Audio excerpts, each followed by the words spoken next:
కార్యక్రమం ఏర్పాటు చేయడం ప్రధాన ఉద్దేశం మంది చెప్పారు. ఈ భవిష్యత్తు ఈ చేతుల్లో ఉంది. కానీ ఈ భద్రత పోలీస్ బాధ్యతగా తీసుకుని ఈ అవగాహన కార్యక్రమాలు ఏర్పాటు చేయడం జరిగింది.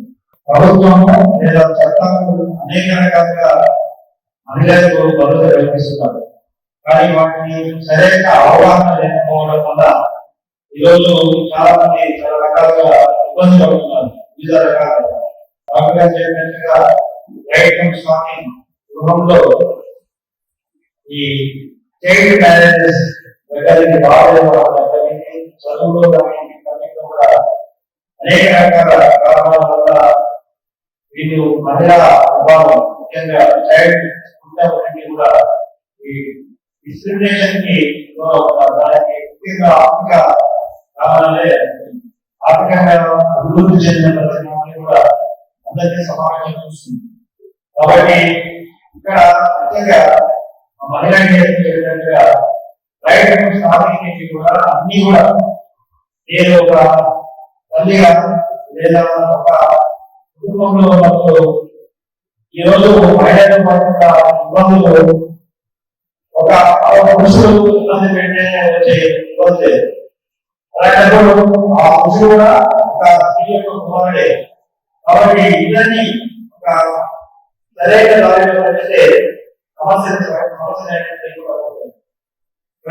ఈరోజు చిన్నపిల్లల్ని పోక్సో చేస్తారు. అబ్బాయి చదువుకునే అమ్మాయిని చిన్న అమ్మాయిని కూడా ఎదుర్కొన్నాం. వారిపై బాబులు మనం చూస్తున్నాం. వారిని నియంత్రించాలంటే రెండు వైపులా అమ్మాయికి తగిన జాగ్రత్తలు పాటించడం, ఏదైనా ఇబ్బందులు ఉన్నప్పుడు తెలియజేయాల్సిన విధంగా వారిని పెంచడం, చదువుకునే ప్రాంతంలో నిర్వహిస్తున్న ప్రాంతంలో అవగాహన కల్పించడం.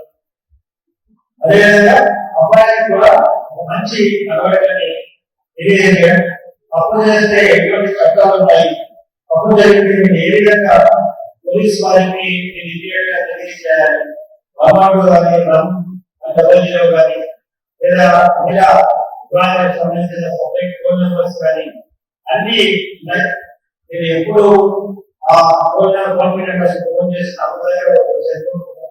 ఇమీడియట్ గా చర్యలు తీసుకోవడం. సో ఇది ఒక కోణం అయితే మనం రెండవ కోణంలో మనం ఈరోజు సమాజంలో ముఖ్యంగా డ్రగ్స్, గాంజా